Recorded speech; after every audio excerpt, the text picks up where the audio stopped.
So welcome back all of you. और आज के लेक्चर में हम लोग जो प्लांट फिजियोलॉजी में ट्रांसपोर्टेशन इन प्लांट्स को कवर कर रहे थे उसके आगे हम लोग पढ़ेंगे। लास्ट लेक्चर्स में हम लोगों ने ढेर सारी चीज़ें कवर कर लिया था। जैसे हम लोगों ने पढ़ा था short distance transport, long distance transport, ठीक है, एक्टिव पैसिव, जितने भी ट्रांसपोर्ट के टाइप्स हैं। टोनिसिटी में हम लोगों ने पढ़ा था कि हाइपोटोनिक, हाइपरटोनिक और किसी भी सेल को ऐसे मीडियम में रखने पे क्या होता है। प्लांट वाटर रिलेशनशिप हमने कवर करा था।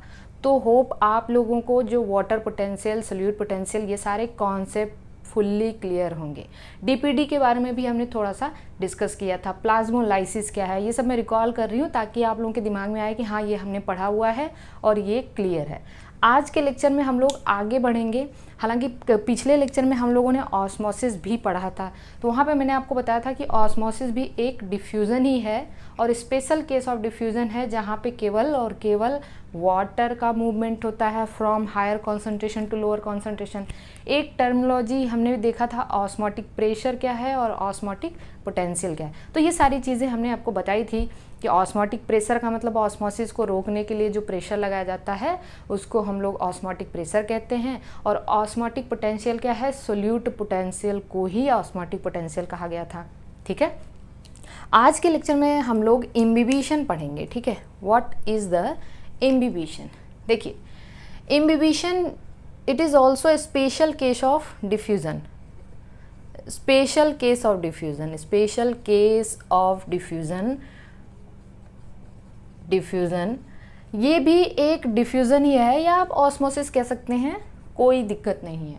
जहाँ पे वेयर वाटर आर एडजॉर्ब, हम एब्जॉर्प्शन यहाँ पे नाम नहीं देंगे, adsorb by solid colloids, solid colloids. अब चलिए यहाँ पे हम लोग समझते हैं कि इम्बिबिशन क्या है। इम्बिबिशन का मतलब ये है कि जब कभी वाटर किसी सॉलिड के द्वारा एब्जॉर्ब होता है, और आपको पता है एडजॉर्प्शन क्या है और एब्जॉर्प्शन क्या है। ठीक है, सॉलिड टर्म हमने दे दिया तो वहाँ पे एडजॉर्प्शन होगा। ओके, तो जब कभी वाटर किसी सॉलिड के द्वारा एब्जॉर्ब होता है तो उसको हम लोग क्या कहते हैं, इम्बिबिशन कहते हैं। तो ये भी तो एक डिफ्यूज़न हुआ, वाटर का डिफ्यूज़न हुआ, क्योंकि सॉलिड के अंदर वाटर का कंसंट्रेशन ज़्यादा है, वाटर बाहर ज़्यादा है तो वाटर एब्जॉर्ब हो जाएगा। आप लोग इसको बहुत अच्छे से समझ सकते हैं। जैसे रेनी सीजन चल रहा है, जो बरसात के टाइम में क्या होता है, कोई दरवाजे या खिड़कियां स्वेल कर जाती हैं, बंद करने में दिक्कत आती है। ऐसा क्यों होता है, क्योंकि वो वाटर को एटमॉस्फेयर से एब्जॉर्ब कर लेते हैं। ठीक है, स्वेलिंग की वजह से वहाँ पे जो है आप देखते हैं कभी लकड़ी बाहर रह गई और बरसात के टाइम के बाद वो जो लकड़ी का वेट है वो काफ़ी बढ़ जाता है। इम्बिबिशन का इम्पॉर्टेंस ये है कि अगर जो सीड है, सीड का जर्मिनेशन भी इम्बिबिशन की वजह से ही पॉसिबल हो पाता है। क्योंकि सीड है, हालांकि सीड में भी वाटर है, आपको ड्राई दिखता है सीड, लेकिन सीड में भी क्या है, वाटर का कंसंट्रेशन प्रेजेंट है। तो सीड जर्मिनेट क्यों हो पाता है, ड्यू टू इम्बिबिशन। ओके, तो इम्बिबिशन की वजह से सीड जर्मिनेशन पॉसिबल हो पाता है। क्योंकि अगर इम्बिबिशन, देखिए इम्बिबिशन हुआ, वाटर सीड के अंदर गया, ठीक है, तो उसका प्रेशर बढ़ता है। ओके, जब प्रेशर बढ़ता है तो उसकी वजह से उसका सीड कोट क्या होता है, रप्चर हो जाता है, जिसकी वजह से सीड जर्मिनेट हो पाता है। पुराने ज़माने में आप ऐसा सुनते हैं कि पहले लोग पहाड़ों को तोड़ने के लिए लकड़ियों का इस्तेमाल किया करते थे। लकड़ियों का इस्तेमाल मतलब, क्योंकि लकड़ियाँ जो हैं बारिश के मौसम में वहाँ पे वाटर एब्जॉर्ब करके, वहाँ में क्योंकि उसके अंदर सॉलिड से वो सॉलिड है, वाटर एब्जॉर्ब करके क्या होता है, काफ़ी ज़्यादा फूल जाता है और उससे उसका प्रेशर काफ़ी इंक्रीज़ हो जाता है और वो काफ़ी भारी हो जाती है। तो पुराने ज़माने में प्री हिस्टोरिक मैन जो थे वो लोग क्या करते थे, रॉक्स को तोड़ने के लिए भी लकड़ियों का ही इस्तेमाल करते थे। तो ये तो इम्बिबिशन है। देखिए इम्बिबिशन की वजह से होता क्या है, जैसे सपोज करिए, ये तो मैंने आपको डिफिनीशन बता दिया, इसकी वजह से क्या होता है, इम्बिबिशन रिजल्ट्स इन का मतलब क्या हुआ, पहली चीज़ इंक्रीज इन वॉल्यूम, क्योंकि अगर मान लीजिए एक सीड ने वाटर इम्बाइब किया तो उसका वॉल्यूम क्या हो जाएगा, बढ़ जाएगा। ठीक है, दूसरी चीज़ क्या है, increase in pressure, increase in pressure, वहाँ पे प्रेशर भी क्या होता है, काफ़ी ज़्यादा इंक्रीज हो जाता है। जैसे कभी कभी क्या होता है कि आप देखेंगे कि कोई एक जो रॉक्स हैं, रॉक्स में एक छोटी सी दरार है और वहाँ पे अगर कोई सीड प्रेजेंट है, ठीक है, ऐसे सीड प्रेजेंट है, फिर भी वो सीड जर्मिनेट हो जाता है। अब देखते हैं कि पहाड़ों पे पौधे कैसे उग जाते हैं, पेड़ कैसे उग जाते हैं, क्योंकि होता क्या है, बारिश के टाइम में या रेन वाटर को ये इम्बाइब करके इसका प्रेशर इतना ज़्यादा बढ़ जाता है और एक सीड वाटर इम्बाइब करने के बाद जो 1000 एटमॉस्फेरिक प्रेशर जनरेट कर सकता है, 1000 एटमॉस्फेरिक प्रेशर जनरेट कर सकता है, and this pressure is enough for the breaking of the rock. तो इस प्रेशर की वजह से ये रॉक क्या हो जाता है, टूट जाता है और पौधा उग जाता है। ठीक है, तो इम्बिबिशन को हल्के में नहीं लेना है, क्योंकि ये काफ़ी ज़्यादा प्रेशर जनरेट कर सकता है, काफ़ी ज़्यादा इसका वॉल्यूम बढ़ जाता है। ठीक है, तो आप यहाँ पे देखते हैं कि वाटर जो है, वाटर इम्बाइब करने के बाद इसका वॉल्यूम इंक्रीज हो जाता है, प्रेशर इंक्रीज हो जाता है। तीसरी चीज़ क्या होती है, जनरेशन ऑफ हीट। हीट को भी ये जनरेट करते हैं। अब हीट कैसे जनरेट होता है, जैसे सपोज करिए कि यहाँ पे ये सीड है या कोई भी सॉलिड सरफेस है, वाटर यहाँ से आया, सॉलिड सरफेस से अटैच हुआ, मतलब अगर वाटर इम्बाइब होना है तो क्या होना है यहाँ पे, जब ये सॉलिड वाटर सॉलिड सरफेस से अटैच होता है, इम्बाइब होता है, तो क्योंकि वाटर के पास अपनी काइनेटिक एनर्जी है और ये kinetic energy after the absorption किस में चेंज हो जाती है, हीट एनर्जी में। ठीक है ना, किस में चेंज होती है, हीट एनर्जी में। तो इम्बाइबिशन या imbibition also result in generation of heat, जिसको हम लोग कहते हैं हीट ऑफ हाइड्रेशन। पहले AIPMT और CPMT हुआ करता था, तो वहाँ पे ऐसे क्वेश्चंस आते थे। अभी हालांकि ये क्वेश्चन तो नहीं आता है, फिर भी आपको जानना चाहिए। इसको हम कहते हैं हीट ऑफ हाइड्रेशन कहते हैं, या फिर इसी को हम कहते हैं हीट ऑफ वेटिंग। जैसे आप कभी महसूस करते हैं कि कभी गांव में आप लोग अगर रहे हैं तो वहाँ पे धान वान का जो बीज है वो डाला जाता है, पानी खेतों में पानी डाल के, तो वहाँ से अगर आप गुजरते हैं तो काफ़ी गर्मी महसूस होती है। ठीक है ना, ऐसा गर्म सा लगता है। तो वो क्यों होता है, क्योंकि सीड जो है वो वाटर इम्बाइब करते हैं और वाटर की काइनेटिक एनर्जी है, आफ्टर द एब्जॉर्प्शन वो चेंज हो जाती है हीट एनर्जी में, तो उससे काफ़ी गर्मी निकलती है, जिसको हम कहते हैं हीट ऑफ वेटिंग या heat of hydration. So this is all about the imbibition या इम्बाइबिशन। हाँ, आप याद रखना कि जो रूट है, रूट भी वाटर एब्जॉर्ब करेगा, तो पहली जो रूट हेयर्स है, जो वाटर एब्जॉर्प्शन की प्रोसेस, वहाँ पे भी इम्बिबिशन से ही होती है। हाँ ठीक है, इम्बिबिशन एक ऑस्मोसिस है, डिफ्यूज़न ऑफ वाटर है। ठीक है, तो आप कह सकते हैं कि वाटर वहाँ पे डिफ्यूज़न से, ऑस्मोसिस से जाता है, लेकिन वो भी इम्बिबिशन ही है। इम्बिबिशन क्यों है, क्योंकि वो सॉलिड है। वाटर किसी सॉलिड कोलाइड के द्वारा अगर एब्जॉर्ब हो रहा है तो उसको हम क्या कहते हैं, इम्बिबिशन कहते हैं। वेलामेंट टिश्यू के बारे में आपने सुना होगा। ठीक है, वेलामेंट टिश्यूज़ आगे हम लोग जब मार्फोलॉजी वगैरह पढ़ेंगे तो वहाँ पे मैं आपको बताऊँगी। ओके, तो अभी चलिए देखिए, ये हो गया इम्बिबिशन। ओके, नेक्स्ट हम लोग देखेंगे कि हाउ प्लांट्स, इस टॉपिक को एकदम आप अच्छे से समझिएगा। हाउ प्लांट्स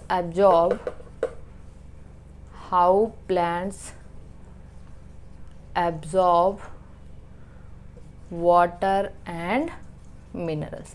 अभी ये देखिए, ये दोनों ना आपके बुक में 2 जगह, ये टॉपिक जो है आपके बुक में 2 जगह अलग अलग जगह दिया हुआ है, लेकिन मैं आपको समझा दे रही हूँ एक ही जगह कि प्लांट्स वाटर और हम लोगों को पढ़ना क्या है, वाटर और मिनरल को कैसे एब्जॉर्ब करेंगे। तो एब्जॉर्ब किसके द्वारा होगा, रूट के द्वारा होगा। ठीक है, रूट से कैसे वो एरियल पार्ट्स तक जाते हैं, मतलब ट्रांसलोकेशन उनका कैसे होता है। फिर उसके बाद एरियल पार्ट से वाटर कैसे लॉस होता है, मतलब हम लोग को ट्रांसपिरेशन पढ़ना है। फिर उसके बाद फूड का ट्रांसलोकेशन कैसे होता है, तो ये चैप्टर कंप्लीट हो जाता है। तो हमें यहाँ पे देखना है how plants absorb water and mineral. इसके लिए आप एकदम इसको ध्यान से समझते रहिएगा, बड़ा सिंपल सा है, कॉन्सेप्ट बनाना है, रटना नहीं है। प्लीज़ मैं ये कभी फेवर नहीं करूँगी कि आप एनसीईआरटी की लाइन टू लाइन रटें, ज़रूरत ही नहीं है इसकी। अगर आप कॉन्सेप्ट क्लियर करते हैं, आपका कॉन्सेप्ट क्लियर है, तो लाइन टू लाइन 10 बार 20 बार पढ़ने की ज़रूरत नहीं है। एक बार पढ़िए, 2 बार पढ़िए, कॉन्सेप्ट क्लियर कर लीजिए, अपनी नोट बना लीजिए। ठीक है, आपकी कमांड, आपका जो कमांड है उस टॉपिक पे हो जाएगा, तो वहाँ से हज़ारों टाइप के क्वेश्चन बने, आप कर ले जाएंगे। लेकिन वो पेन लेके 10 बार 20 बार उस पेज को फाड़ फाड़ के पढ़ना, ये मैं प्रेफर नहीं करूँगी। आपके लिए एक सजेशन है कि आप पहले अपना कॉन्सेप्ट क्लियर करिए। तो प्लांट्स वाटर और मिनरल को कैसे एब्जॉर्ब करते हैं, देखिए सबसे पहले सबसे पहले मैं यहाँ पे एब्जॉर्प्शन ऑफ या अपटेक ऑफ कह दे रही हूँ, अपटेक ऑफ मिनरल्स, वो मिनरल कैसे लेते हैं, और दूसरा है अपटेक ऑफ वाटर। तो चलिए, वाटर तो भाई कोई भी एब्जॉर्ब करेगा, वाटर का जो मूवमेंट है from higher concentration to lower concentration होता है, ये आगे हम देखेंगे। तो अब एब्जॉर्प्शन ऑफ वाटर, तो वाटर को हम अभी यहाँ पे छोड़ देते हैं और हम अपटेक ऑफ मिनरल देखते हैं कैसे होता है। देखिए, जो मान लीजिए कि ये हमारी रूट है, ठीक है, तो जब हम प्लांट का रूट पढ़ेंगे तो रूट में हम लोग देखते हैं कि रूट हेयर्स प्रेजेंट होते हैं। रूट हेयर्स क्या होते हैं, वो आप लोग जब आगे पढ़ते हो तो रूट हेयर्स जो एपिडर्मिस है, रूट की जो एपिडर्मिस है उसी का एलोंगेशन होता है, ठीक है, यह पॉइंट्स एकदम दिमाग में होना चाहिए। रूट की एपिडर्मिस का ही एक्सटेंशन होता है। रूट हेयर यूनिसेलर होते हैं, जनरली ये कैसे होते हैं, यूनिसेलर होते हैं। जबकि आप ट्राइकोम्स के बारे में पढ़ेंगे, स्टेम हेयर्स के बारे में पढ़ेंगे, तो वो कैसे होते हैं, मल्टीसेलर होते हैं। तो हमें ये जानना है कि जो रूट हेयर हैं, ऐसे मिलियंस ऑफ रूट हेयर होते हैं रूट में, तो वो क्या करते हैं, एब्जॉर्प्शन के सरफेस एरिया को इंक्रीज करते हैं। तो रूट हेयर जो एपिडर्मिस का एक्सटेंशन है, और यही क्या करता है, वाटर और मिनरल के अपटेक में रोल प्ले करता है। अब होता क्या है, जैसे आप सपोज करिए कि ये रूट है और मान लीजिए रूट हेयर है, और ये रूट हेयर अगर है, ठीक है, ध्यान से समझना है यहाँ पे, और ये सॉइल है, दिस इज़ द सॉइल। आपको ये पता होगा कि जो प्लांट जिस वाटर को लेता है, जिस सॉइल वाटर को लेता है, उसको हम कैपिलरी वाटर कहते हैं, ठीक है। केवल और केवल कैपिलरी वाटर ही प्लांट के यूज़ में आता है, बाकी सारे वाटर प्लांट के यूज़ में नहीं आते हैं, ये हम लोग आगे पढ़ेंगे, ठीक है। तो चलिए देखिए, जो सॉइल है, सॉइल में जो मिनरल का कंसंट्रेशन है, मेरी बात ध्यान सुना, सराउंडिंग, ये रूट है तो रूट के सराउंडिंग में जो सॉइल है उसमें मिनरल का जो कंसंट्रेशन है वो काफ़ी कम होता है as compare to the concentration of root hair, ठीक है। रूट के कंपैरिजन में या यहाँ पे जो रूट हेयर है उसके कंपैरिजन में सॉइल में मिनरल का कंसंट्रेशन काफ़ी कम होता है। अब आप सोचोगे अरे सॉइल में मिनरल कैसे कम हो गया, भाई देखिए, रूट लगातार, जैसे प्लांट है, रूट है, वो लगातार वहाँ से मिनरल ले रहा है, ठीक है, तो प्लांट्स के अंदर मिनरल का कंसंट्रेशन काफ़ी ज़्यादा होता है as compare to the surrounding soil. मैं पूरे दुनिया की सॉइल की बात नहीं कर रही हूँ, वहाँ पे जो सॉइल है उसकी बात कर रही हूँ। तो रूट में जो सॉइल में है उसमें कॉन्सेप्ट बनाना है, कॉन्सेप्ट बिल्डअप करना है यहाँ पे, ठीक है। तो जो सॉइल है, सॉइल में सराउंडिंग सॉइल है, उसमें मिनरल का कंसंट्रेशन काफ़ी कम होता है as compare to the root. अब एक बात बताओ आप मुझे, तो जो रूट है वो मिनरल को कम से ज़्यादा की तरफ लेगा, तो कम से ज़्यादा की तरफ लेगा तो एक्टिव ट्रांसपोर्ट होगा। तो देखिए यहाँ पे ध्यान देना है, एब्जॉर्प्शन ऑफ मिनरल्स जो है ना, ये एक्टिवली भी हो सकता है, और कुछ आयंस या मिनरल का जो ट्रांसपोर्ट है वो पैसिवली भी होता है। जबकि वाटर का ट्रांसपोर्ट तो हमेशा कैसा होता है, पैसिवली ही होता है, क्योंकि वाटर हमेशा higher concentration to lower concentration जाता है। अब आप ध्यान दीजिए कि हमने क्या बताया, एक्टिवली क्यों होगा, इसके दो रीज़न हैं, रीज़न दो हैं। पहला रीज़न ये है कि concentration of minerals in soil is less than you can say in surrounding soil, ठीक है, is less than that of roots, ठीक है ना। तो मिनरल जो सॉइल है वहाँ पे मिनरल का कंसंट्रेशन कम है as compare to the root. पहली चीज़ तो कम से कहाँ जाएगा, ज़्यादा की तरफ, कम से ज़्यादा की तरफ जाएगा, तो इसको हम क्या कहते हैं, एक्टिव ट्रांसपोर्ट, और यहाँ पे एनर्जी की ज़रूरत होती है। दूसरा रीज़न क्या है एक्टिवली जाने का, दूसरा रीज़न ये है कि जो मिनरल्स आर चार्ज पार्टिकल्स, अब ये चार्ज पार्टिकल्स हैं and they can not cross plasma membrane, ये प्लाज्मा मेम्ब्रेन को क्रॉस नहीं कर सकते। सो इनको क्रॉस करने के लिए किसकी ज़रूरत पड़ेगी, एक चैनल की ज़रूरत पड़ेगी, पंप की ज़रूरत पड़ेगी, ट्रांसपोर्ट प्रोटीन की ज़रूरत पड़ेगी, ठीक है, कैरियर प्रोटीन की ज़रूरत पड़ेगी। तो अब आप दिमाग में ये रखें कि कैरियर प्रोटीन की ज़रूरत है, कम से ज़्यादा की तरफ जाना है, तो वो एक्टिव तो हुआ ना। हालांकि फैसिलिटेड डिफ्यूजन में भी कैरियर प्रोटीन की ज़रूरत है, लेकिन वो ज़्यादा से कम की तरफ जाता है। तो यहाँ पे क्या है, कम से ज़्यादा की तरफ जाना है मिनरल्स को, और ये चार्ज हैं तो जा नहीं सकते, प्लाज्मा मेम्ब्रेन को क्रॉस नहीं कर सकते, ठीक है, इसलिए इनको किसकी ज़रूरत पड़ेगी, कैरियर प्रोटीन की। तो ये दो रीज़न है कि क्यों मिनरल्स जो है एक्टिवली एब्जॉर्ब होता है। कुछ ऐसे मिनरल्स होते हैं, सम आयंस ठीक है, जो कि पैसिवली भी है। तो आपको एग्जाम में अगर एग्जामिनर क्वेश्चन पूछता है कि मिनरल्स मेनली कैसे ट्रांसपोर्ट होते हैं, तो एक्टिवली। मिनरल्स कैसे ट्रांसपोर्ट होते हैं, एक्टिवली पैसिवली दोनों। मेनली तो ये एक्टिवली ही होते हैं, ठीक है। अब दिमाग में ये चीज़ रखना है कि चलिए ठीक है, मान लीजिए कि ये रूट है और रूट हेयर में क्या आ गया, बताइए मुझे क्या आ गया, यहाँ पे मिनरल्स आ गया भाई, ठीक है, मिनरल्स आ गया। ये सॉइल है, ये क्या है, सॉइल है, समझते रहिएगा, ये सॉइल है। जब यहाँ पे मिनरल्स आ गया तो क्या हुआ, सॉइल में वाटर प्रेजेंट है। जब मिनरल्स यहाँ पे आ गया तो इस जगह का जो वाटर पोटेंशियल है, वाटर पोटेंशियल है, वो क्या हो जाएगा, घट जाएगा। क्यों घट जाएगा, क्यों घट जाएगा, क्योंकि यहाँ पे क्या आ चुके हैं, सोल्यूट्स आ चुके हैं, मतलब मिनरल्स आ चुका है, तो उसका वाटर पोटेंशियल ग्रेडियंट क्या हो जाएगा, कम हो जाएगा। मतलब वाटर पोटेंशियल वहाँ पे घट जाएगा, क्योंकि सोल्यूट ऐड किया तो वाटर पोटेंशियल घट गया, जबकि बाहर वाटर पोटेंशियल क्या है, ज़्यादा है। तो बताइए मुझे वाटर कैसे जाएगा, वाटर जाएगा पैसिवली। मतलब सॉइल से रूट के अंदर कैसे जाएगा, पैसिवली। ये सब एनसीईआरटी में लाइन दी हुई है। तो आपको ये समझना है कि क्योंकि जैसे ही सोल्यूट या मिनरल्स गया रूट के अंदर, उसने वहाँ का वाटर पोटेंशियल घटा दिया, और जिसकी वजह से वाटर जाएगा कैसे, पैसिवली जाएगा।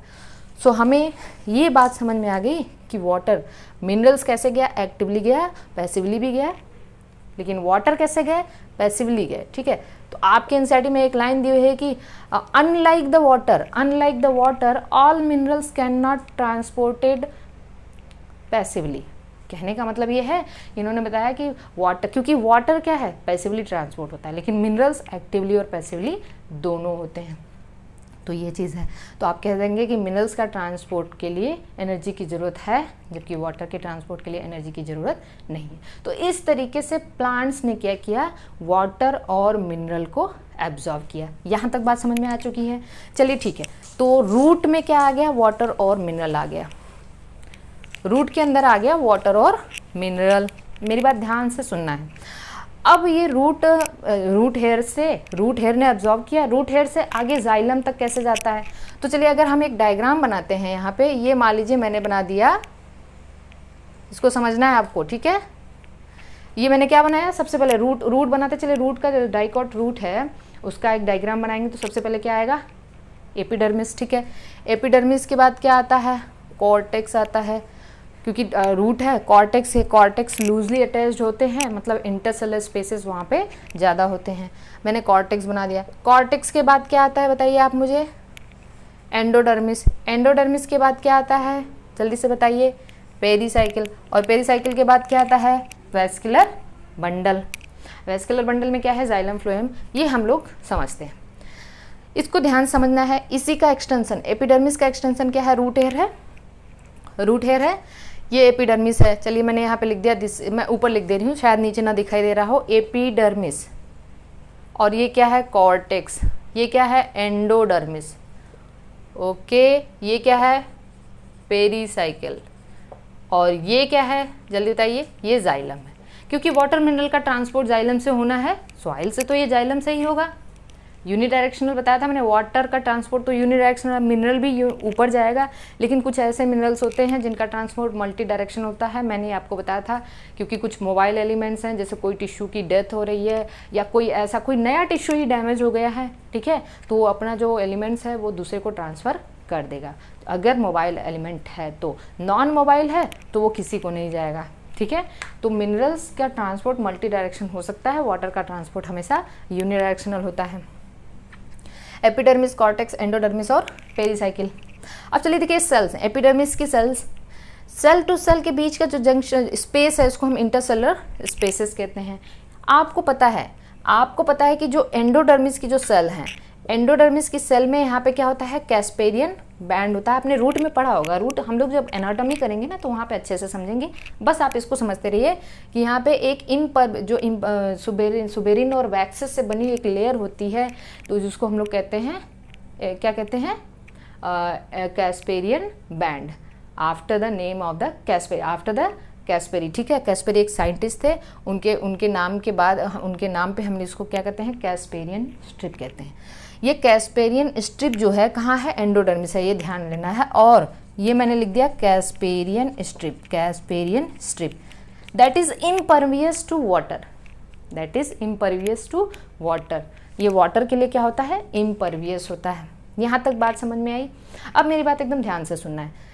अब आप देखिए ये क्या है, इंटरसेलुलर स्पेसेस है। सेल वॉल भी बना दिया मैंने, आप सेल वॉल से कंफ्यूज नहीं होना कि यहाँ पे ये क्या है, सेल वॉल भी है। दिस इज द, क्योंकि ये प्लांट सेल है तो सेल वॉल भी होगी, ठीक है, ये सेल वॉल है। प्लांट टू प्लांट आपस में जो सेल टू सेल जंक्शन होता है इसको हम क्या कहते हैं, प्लाज्मोडेस्मेटा। हमने स्टार्टिंग पहली क्लास में पढ़ा था प्लाज्मोडेस्मेटा किसको ट्रांसवर्स करता है, ठीक है, मिडिल लेमेला और सेल वॉल को। मिडिल लेमेला और सेल वॉल को हमने बताया था, मिडिल लेमेला दो सेल के बीच में कैल्शियम पेक्टेट और मैग्नीशियम पेक्टेट की बनी है। सेल वॉल में सबसे बाहर प्राइमरी, फिर सेकेंडरी, फिर टर्सरी, इस तरीके से बताया था मैंने। और सेल वॉल और मिडिल लेमेला को जो ट्रांसवर्स करता है वो क्या है, वो क्या है, प्लाज्मोडेस्मेटा है, ठीक है। तो इस तरीके से सेल आपस में जुड़े हुए सेल टू सेल के जंक्शन को हम लोग क्या कहते हैं, प्लाज्मोडेस्मेटा कहते हैं। अब देखिए क्या है, प्लांट जब वाटर और मिनरल यहाँ पे आ गया, यहाँ पे आने के बाद इसके पास दो रास्ते हैं आगे जाने के लिए, जाइलम तक जाने के लिए आगे दो रास्ते हैं। पहला रास्ता है कि चुपचाप सेल टू सेल चला जाए, एकदम रास्ता क्लियर है, सेल टू सेल चला जाए, सेल टू सेल चला जाए, ठीक है। दूसरा है कि ये इंटरसेलुलर स्पेसेस से होके जाए, इंटरसेलुलर स्पेसेस से होके जाए, या तो फिर ये इस तरीके से चला जाए, मेम्ब्रेन से, सेल वॉल से होता हुआ जाए, या तो ये इंटरसेलुलर स्पेसेस से जाए या तो ये सेल वॉल से, मतलब सेल की जो सेल वॉल की जो मेम्ब्रेन है उससे होके जाए।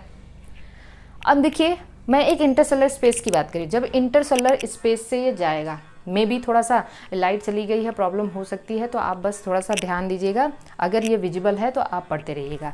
Late me check.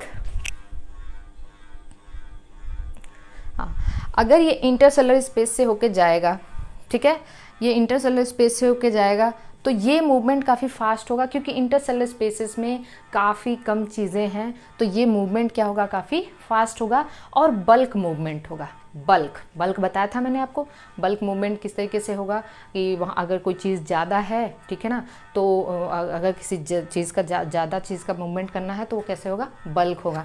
तो इसको जो इंटरसेलुलर स्पेस से होके जाएगा इसको हम लोग कहते हैं, इसको कहा जाता है एपोप्लास्ट मूवमेंट, ठीक है।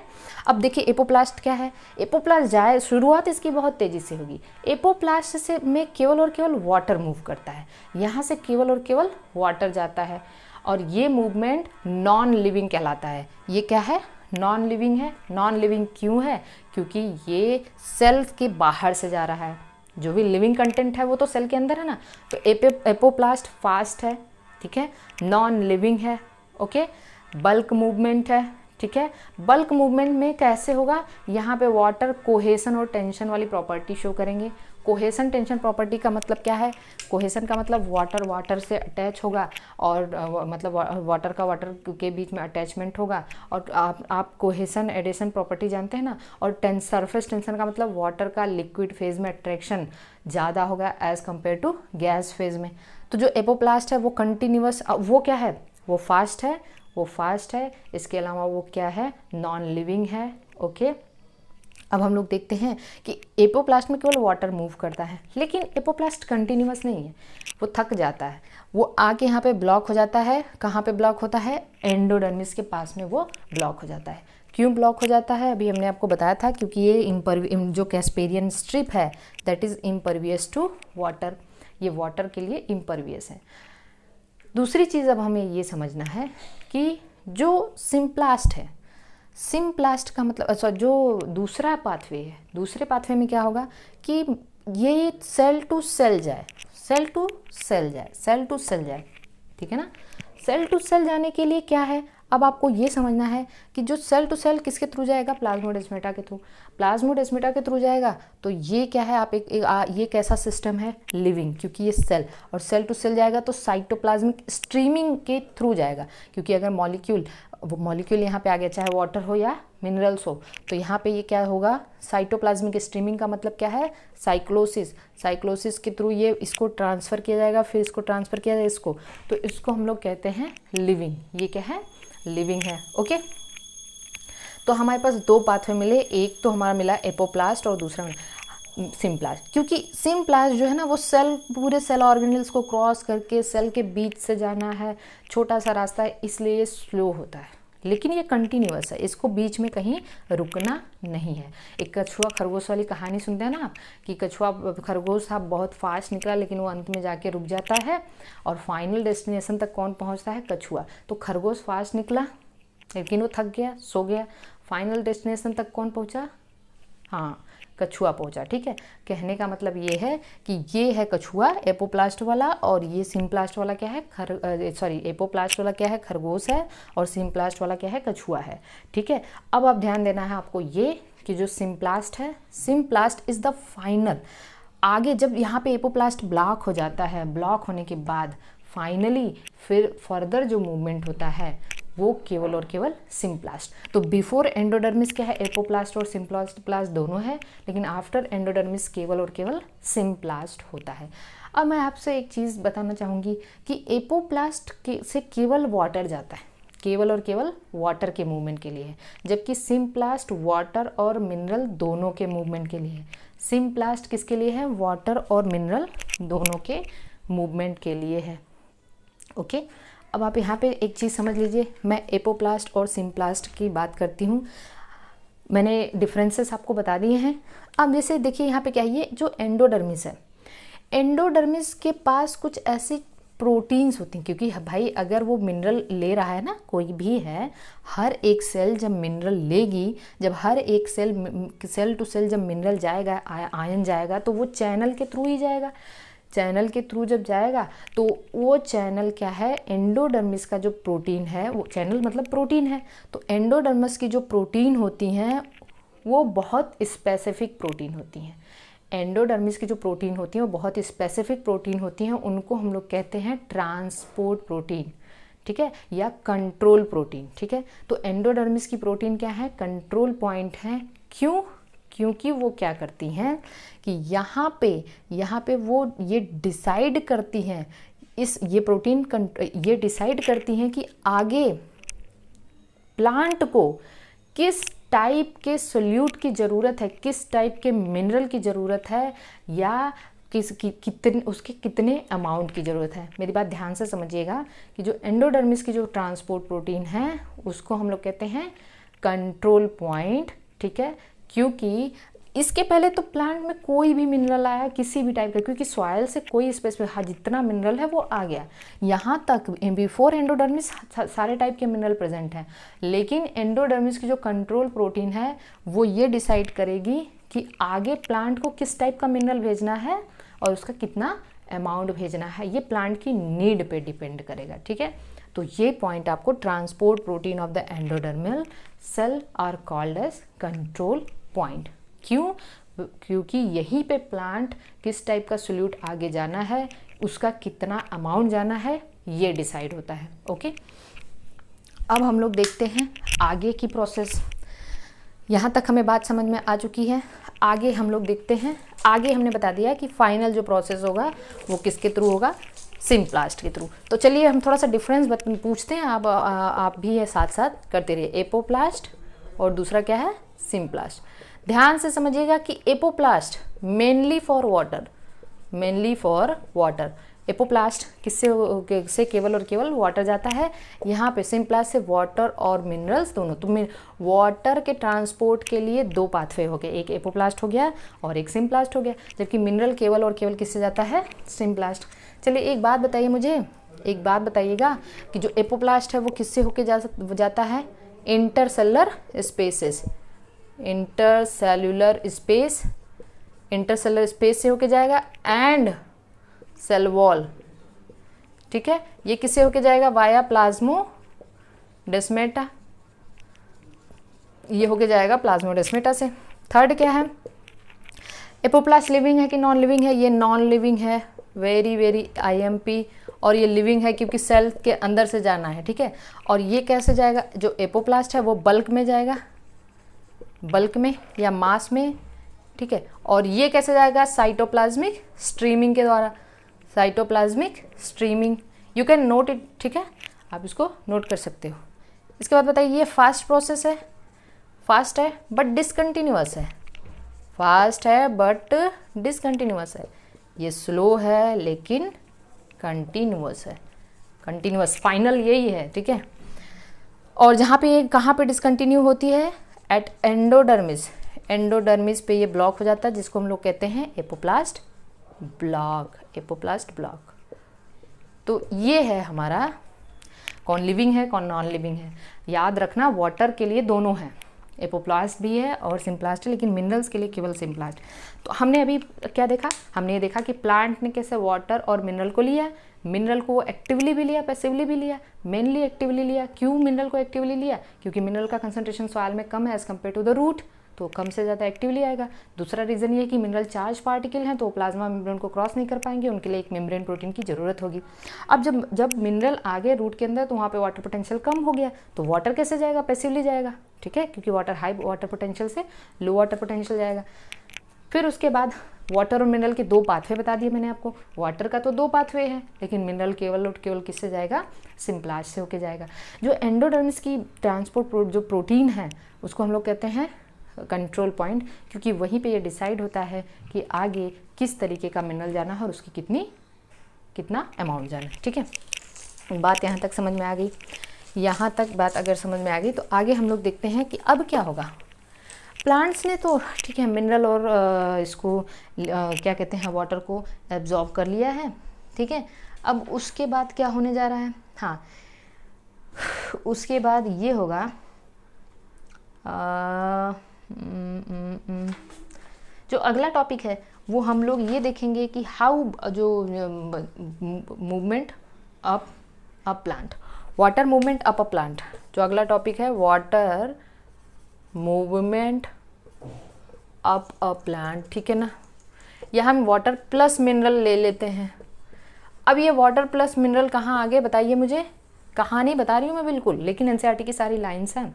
वाटर मिनरल आ गए जाइलम में, वाटर और मिनरल कहाँ पे आ गए, जाइलम के अंदर आ गए। जब वो जाइलम के अंदर आ गए ना तो उसको हम लोग कहते हैं जाइलम सैप। क्या कहते हैं, जाइलम सैप, जाइलम सैप। जब ये वाटर और मिनरल जाइलम के अंदर आया तो क्या बनाया, जाइलम सैप बन गया। अब ये सैप ऊपर कैसे जाते हैं, अभी तक तो रूट के अंदर है, रूट से स्टेम तक का वो कैसे पहुंचते हैं और स्टेम से एरियल पार्ट तक कैसे पहुंचते हैं। तो हम लोग देखते हैं पहली चीज, एकदम ध्यान से समझते हैं। Water movement up a plant या water plus mineral movement up a plant, इसमें दो पाथवे। पहला पाथवे ये है, ठीक है, इसी को हम लोग और नाम देते हैं एसेंट ऑफ सैप। क्या नाम देते हैं, ascent of SAP, ascent of SAP.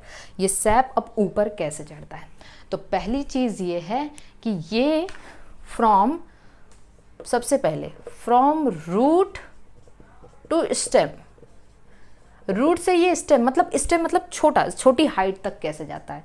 Root है, ठीक है ना, रूट है, रूट से वो थोड़ा सा स्टेम तक जाएगा और स्टेम से फिर एरियल पार्ट तक कैसे जाएगा। तो फ्रॉम रूट टू स्टेम, और दूसरी चीज है from stem to aerial part. क्या है, एरियल पार्ट। अब आप ध्यान दीजिए, रूट टू स्टेम ये जाता है वाया रूट प्रेशर। किसके थ्रू, वाया रूट प्रेशर।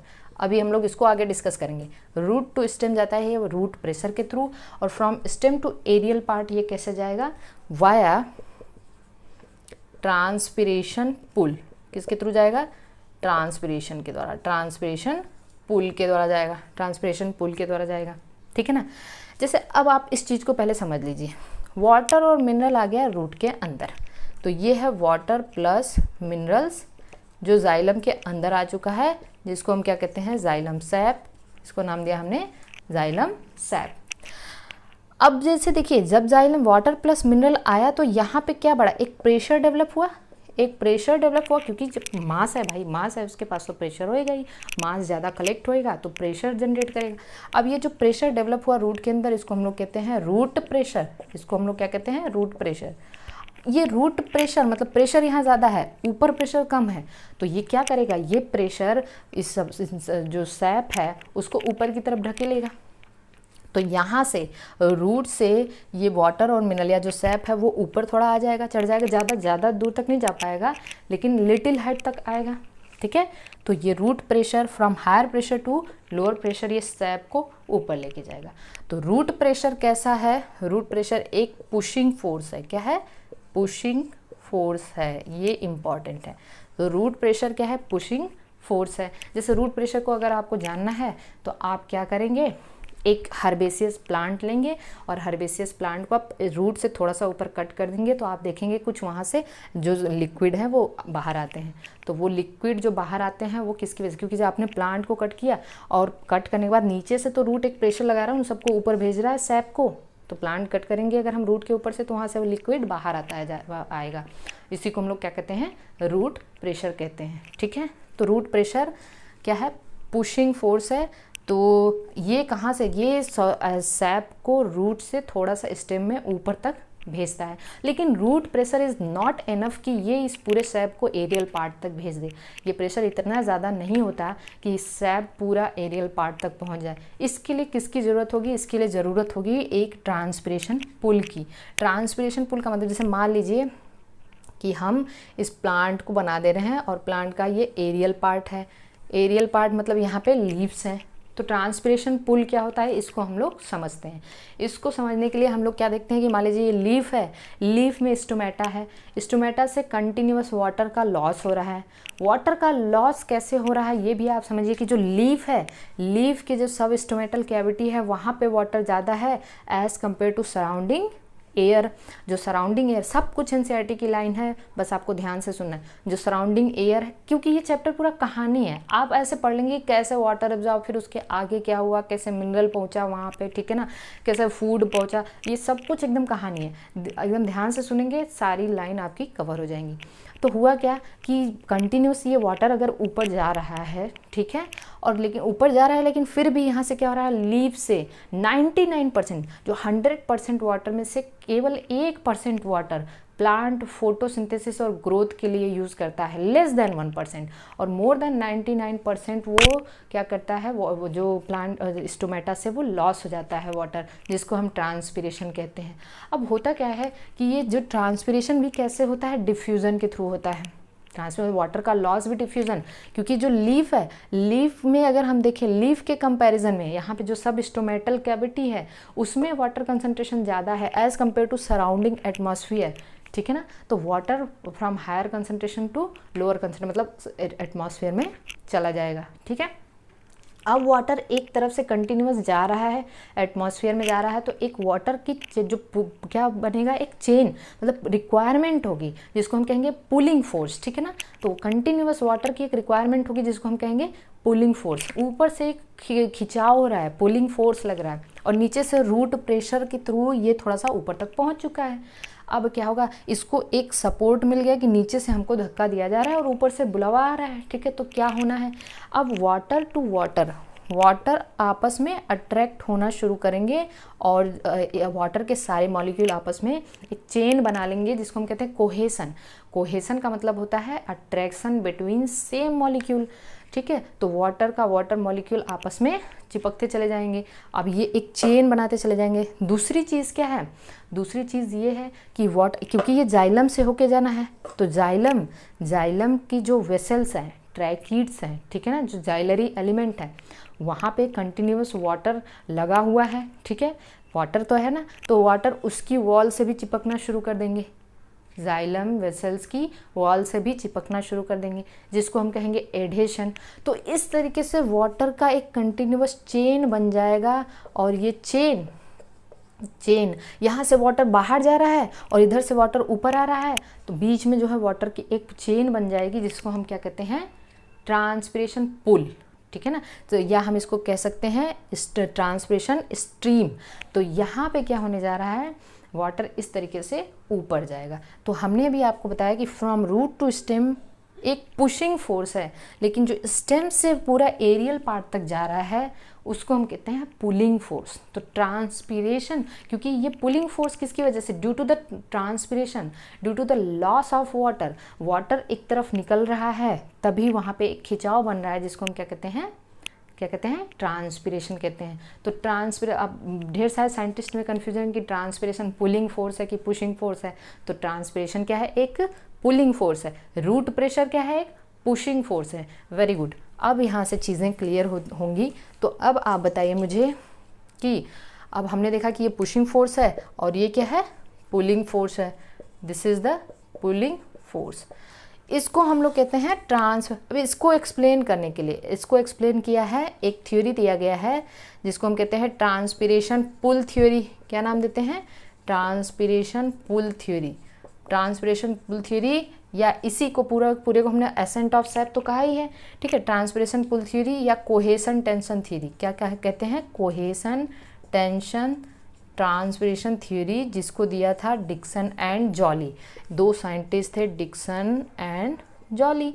कुछ करना नहीं है, आपको एकदम कहानी की तरह पढ़ना है कि भैया कैसे वाटर एब्जॉर्ब हुआ, कैसे मिनरल एब्जॉर्ब हुआ। पहले मिनरल एब्जॉर्ब हुआ, वाटर उसको फॉलो करता है ऑस्मोसिस के थ्रू। दूसरी, फिर वाटर और मिनरल रूट में आया तो रूट का प्रेशर बढ़ गया, फिर रूट ने उसको थोड़े हाइट तक उठा दिया, फिर ऊपर से वाटर का लॉस हो रहा है, वो वाटर को खींचना शुरू किया तो वाटर बीच में चला गया। हाँ, रूट प्रेशर अकेला रिस्पॉन्सिबल नहीं है कि वो वाटर को पूरा ऊपर तक भेज दे। हाँ, ये कर सकता है कि कभी कभी जो स्ट्रेस के दौरान अगर वाटर की चेन ब्रेक होती है तो वो उसको रीइस्टेब्लिश कर सकता है। ये लाइन एनसीईआरटी में है, रूट प्रेशर रीएस्टेब्लिशमेंट का काम करता है, ठीक है। तो ये चीज़ है। हाँ, root pressure result in herbaceous plant. इन हर्बेसियस प्लांट्स में रूट प्रेशर क्या कर सकता है? Root pressure results in guttation. What is the guttation? Guttation is the loss of water in form of water droplet from the leaves. अगर पत्तियों से, आप कभी देखते हैं किसी सीनरी वगैरह में कोई पत्ती ऐसे है तो उसके ऊपर क्या है? बूंद बूंद वाटर पड़ा हुआ है। एक्चुअली अगर पत्तियों से वाटर का लॉस वेपर के फॉर्म में होता है तो उसको हम क्या कहते हैं? ट्रांसपिरेशन कहते हैं। लेकिन ड्रॉपलेट के फॉर्म में होता है, वाटर ड्रॉपलेट के फॉर्म में होता है तो उसको हम गटेशन कहते हैं, ठीक है। गटेशन मेनली कब होता है? इन मॉर्निंग, अर्ली मॉर्निंग, जिसको आप ओस कहते हैं, है ना। ओस की बूंदें बहुत ज़्यादा, ओस बहुत पड़ी हुई है, ऐसा सुनते हैं। अर्ली मॉर्निंग और इन मिड नाइट, ठीक है। इन मिड नाइट, या मिड नाइट में होगा या अर्ली मॉर्निंग में होता है।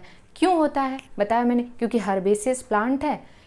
रात में इवेपोरेशन कम हो जाएगा, इवेपोरेशन तो दिन में होता है। जब इवेपोरेशन कम हो जाएगा तो क्या होता है, वहाँ पे जो वाटर ड्रॉपलेट हैं वो लीफ के ऊपर कलेक्ट हो जाते हैं। अब मेरी बात एक बात ध्यान सुनना, कभी आप देखते हो कि कभी मौसम काफ़ी बारिश वाला है, मतलब ह्यूमिडिटी काफ़ी ज़्यादा है। अगर ह्यूमिडिटी काफ़ी ज़्यादा है तो क्या होता है, एकदम ध्यान से बताना है मुझे। अगर आप कहते हो कि कभी ह्यूमिडिटी काफ़ी ज़्यादा है, कभी क्या हुआ पूरे दिन जो है आसमान में बादल रहे तो उस रात क्या होता है, ओस ज़्यादा पड़ती है। इसका रीज़न यही है कि अगर दिन में बादल है, ठीक है, मेरी बात ध्यान सुनना है, दिन में अगर बादल है तो उस टाइम क्या होता है, ट्रांसपिरेशन काफ़ी स्लो होता है क्योंकि लाइट कम है, ट्रांसपिरेशन काफ़ी स्लो हुआ। अगर ट्रांसपिरेशन स्लो हुआ, वाटर लॉस कम हुआ in the form of vapour, transpiration slow हुआ तो क्या होगा, क्योंकि रूट के पास तो प्रेशर है ही, वो अपना प्रेशर से उसको ऊपर ढकेलेगा ही, तो उस वाटर का जो लॉस है वाटर ड्रॉपलेट के फॉर्म में होता है। तो जिस दिन बादल ज़्यादा होते हैं उस रात ओस ज़्यादा पड़ती है, ठीक है, इसका यही रीज़न है। सो जो यहाँ पे हमें ये समझना है कि ह्यूमिडिटी अगर ज़्यादा है तो गटेशन फास्ट होगा। ह्यूमिडिटी ज़्यादा है तो गटेशन फास्ट होगा। कहने का मतलब ये है कि humidity is directly proportional to guttation. Humidity ज़्यादा है, बादल ज़्यादा था, ठीक है, तो क्योंकि ह्यूमिडिटी ज़्यादा है एटमॉस्फेयर तो ट्रांसपिरेशन कम होगा। ह्यूमिडिटी ज़्यादा है तो ट्रांसपिरेशन कम होगा। क्यों कम होगा? क्योंकि ह्यूमिडिटी ज़्यादा है, एटमॉस्फेयर में पहले ही थोड़ा वाटर कंसंट्रेशन है तो वाटर का लॉस कम होगा, ठीक है ना। वाटर का लॉस मतलब इन फॉर्म ऑफ वेपर कम होगा। तो ह्यूमिडिटी ज़्यादा है तो ट्रांसपिरेशन कम होगा और गटेशन फास्ट होगा। ट्रांसपिरेशन कम हुआ है इसलिए गटेशन क्या होगा, फास्ट होगा। जो वाटर है वो ड्रॉपलेट के फॉर्म में बाहर आ जाएगा, ठीक है। तो humidity is directly proportional to guttation and inversely proportional to transpiration. Guttation किसके थ्रू होता है? आप लीफ की जो वेन्स होती हैं ना, साइड में जो वेन्स होती हैं वहाँ पे कुछ ऐसे वाटर स्टोमेटा पाए जाते हैं जिनको कहते हैं हाइडेथोड्स। क्या नाम देते हैं? हाइडेथोड्स। उसको हम कहते हैं हाइड्रोथोर्स, और हाइड्रोथोर्स को हम लोग कहते हैं वाटर स्टोमेटा। सो क्लियर हुआ, ये पॉइंट क्लियर हो चुका है कि क्यों यहाँ पे जो है ये गटेशन क्या है, ठीक है, रूट प्रेशर क्या है। Root pressure results in guttation, root pressure की वजह से ही गटेशन होता है। और गटेशन मेनली किस में होता है, ध्यान से, गटेशन और ट्रांसपिरेशन में अगर अंतर करना हो तो गटेशन मेनली किस में होता है। देखिए अगर हम यहाँ पे लिख दें, एक जगह गटेशन लिख दें और दूसरी जगह क्या लिख दें, ट्रांसपिरेशन, तो ट्रांसपिरेशन ऑल प्लांट्स में होता है, किस में होता है, ऑल प्लांट्स में, जबकि ये केवल हर्बेशियस प्लांट में होता है, हर्बेशियस प्लांट। गटेशन कहाँ होता है, अर्ली मॉर्निंग, अर्ली मॉर्निंग, जबकि ये कब होता है, ड्यूरिंग डे टाइम होता है। गटेशन में क्या होता है, वाटर ड्रॉपलेट के फॉर्म में वाटर लॉस होता है, और ये वाटर वेपर के फॉर्म में होता है। गटेशन किससे होता है, हाइड्रोथोर्स से होता है, हाइड्रोथोर्स से होता है मतलब वाटर, और ये किससे होता है, स्टोमेटा से होता है, ठीक है। और ये ह्यूमिडिटी अगर ज़्यादा है, humidity is directly proportional to guttation and humidity is inversely proportional to transpiration. So this is all about the transpiration and guttation.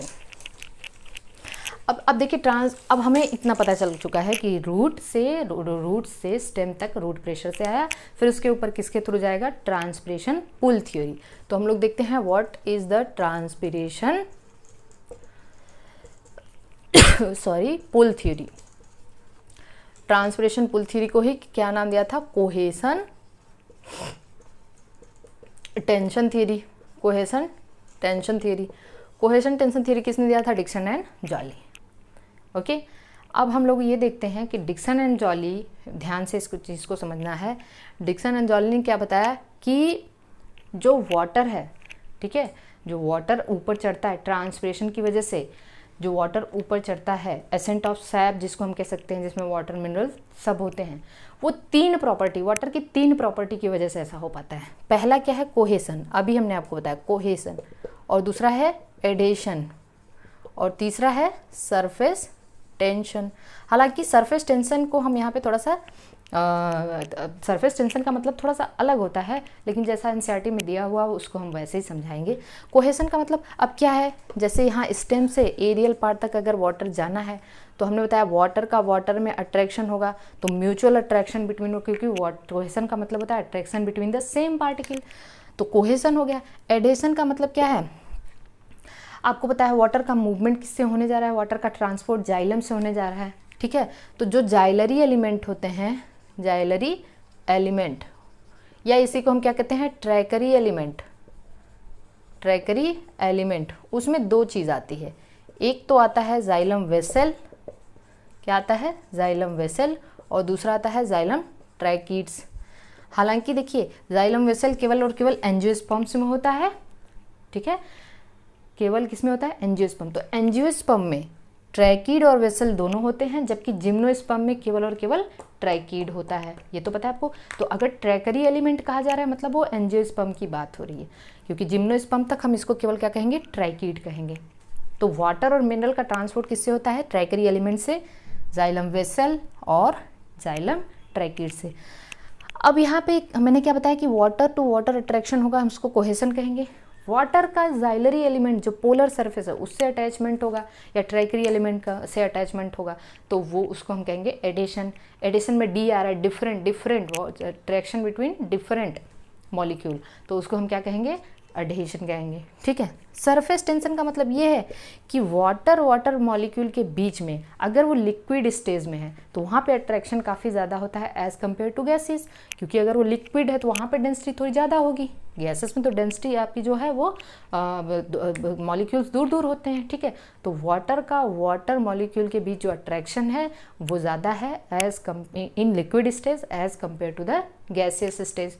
तो इस तरीके से तीन चीज़ हैं जिसकी वजह से ये वाटर या ट्रांसपिरेशन पुल पॉसिबल हो पाता है, ये वाटर ऊपर तक जाता है। पहली चीज़ क्या है, कोहेसन, दूसरा एडेशन और तीसरा सरफेस टेंशन।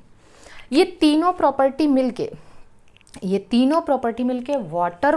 वाटर को दो और प्रॉपर्टी प्रोवाइड करते हैं, ठीक है ना। एक होता है tensile strength, high tensile strength. क्या है, high tensile strength. Tensile strength का मतलब ये है, ध्यान से समझना।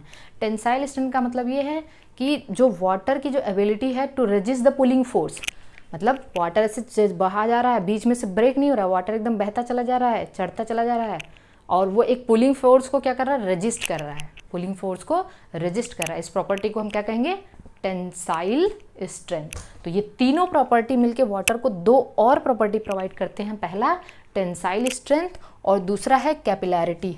दूसरा क्या है, कैपिलैरिटी। ठीक है, कैपिलैरिटी। कैपिलैरिटी का मतलब ये है, आपको ध्यान समझना, कैपिलैरिटी का मतलब ये है, कैपिलरी एक्शन तो आप जानते हैं, किसी भी लिक्विड का किसी थिन ट्यूब में चढ़ना, किसी लिक्विड का किसी थिन ट्यूब में चढ़ना क्या कहलाता है, कैपिलरी एक्शन कहलाता है।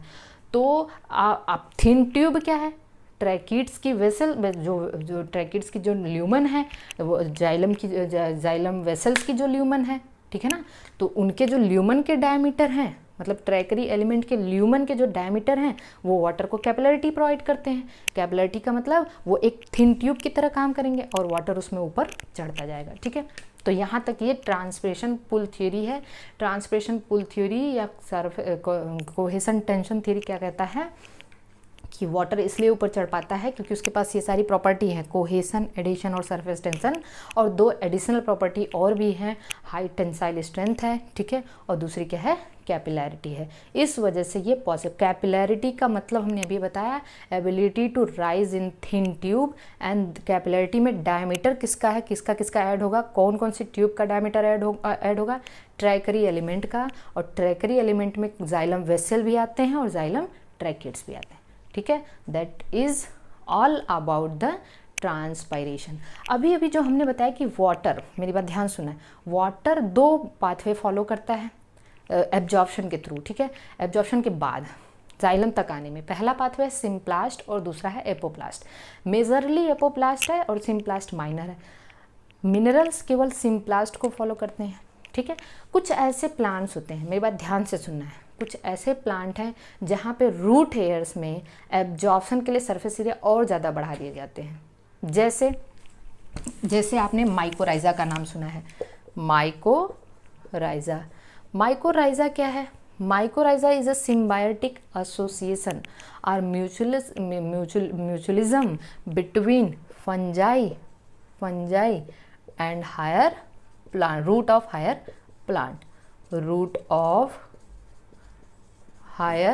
प्लांट्स। जो माइकोराइजा है that is a symbiotic association between fungi and root of higher plants. जो फंजाई होते हैं, जैसे मान लीजिए हायर प्लांट का रूट है, और फंजाई में क्या होती है, हाइफी होती है। हाइफी की वजह से वहाँ का सरफेस एरिया और ज़्यादा इंक्रीज हो जाता है। ठीक है, तो फंजाई की हाइफी की वजह से सरफेस एरिया और इंक्रीज हो जाते हैं क्योंकि उनको और ज़्यादा एब्जॉर्प्शन की ज़रूरत होती है। तो फंजाई क्या करता है, पहली चीज़ कि एब्जॉर्प्शन के सरफेस एरिया को बढ़ाता है। ठीक है, एब्जॉर्प्शन के सरफेस एरिया को बढ़ाता है। दूसरा क्या है, फंजाई इसको वाटर और मिनरल्स एब्जॉर्ब करके देता है। इसके बदले में रूट इसको क्या देता है, जो रूट इसको क्या देता है, नाइट्रोजनस कंपाउंड खाने के लिए देता है, मतलब शेल्टर देता है, इसके अलावा इसको फूड देता है। तो कहने का मतलब फंजाई क्या है, मेरी बात ध्यान से, आपको पता है कि सिम्बायोटिक एसोसिएशन किसे कहते हैं, और सिम्बायोटिक या उसमें म्यूचुअलिज्म किसे कहते हैं, जब दोनों पार्टनर को इक्वल बेनिफिट हो, दोनों को एक दूसरे से कोई लॉस ना हो, इसको हम लोग कहते हैं म्यूचुअलिज्म। ठीक है ना, म्यूचुअलिज्म या फिर सिम्बायोटिक एसोसिएशन। ओके, तो सिम्बायोटिक एसोसिएशन दो तरीके का होता है, इसको भी आप समझ लीजिए। पहला होता है ऑब्लिगेट और दूसरा होता है फैकल्टेटिव। पहला होता है ऑब्लिगेट और दूसरा होता है ऑब्लिगेट का मतलब होता है नॉन ऑप्शनल, और ये होता है ऑप्शनल। अब इसका मतलब क्या है, ऑब्लिगेट में दोनों पार्टनर एक साथ रहते हैं और अगर दोनों में से किसी एक को सेपरेट कर दिया जाए तो दोनों सरवाइव नहीं कर सकते, मतलब फॉर देयर सर्वाइवल दोनों एक दूसरे के लिए काफ़ी ज़रूरी होते हैं। तो ऑब्लिगेट का मतलब है नॉन ऑप्शनल, जबकि फैकल्टेटिव का मतलब होता है ऑप्शनल। दोनों पार्टनर एक दूसरे के साथ रहते हैं और दोनों को एक दूसरे से बेनिफिट मिलता है, ठीक है, दोनों को एक दूसरे से बेनिफिट मिलता है, ठीक है। लेकिन अगर दोनों को आप अलग कर दीजिए तो भी दोनों सर्वाइव कर जाते हैं। तो ये माइकोराइजा एक ऑब्लिगेट एसोसिएशन है। कैसा है? ऑब्लिगेट। अगर फंजाई का एसोसिएशन ना हो तो समटाइम्स जो जहाँ पे माइकोराइजा, जैसे पाइनस सीड हो गया, पाइनस सीड जर्मिनेट नहीं कर पाएगा अगर वहाँ पे ये माइकोराइजा ना पाए जाएं, ठीक है। अगर फंजाई का एसोसिएशन ना हो तो पाइनस सीड जर्मिनेट ही नहीं कर पाते हैं, क्योंकि एक कैसा है? ऑब्लिगेट एसोसिएशन है।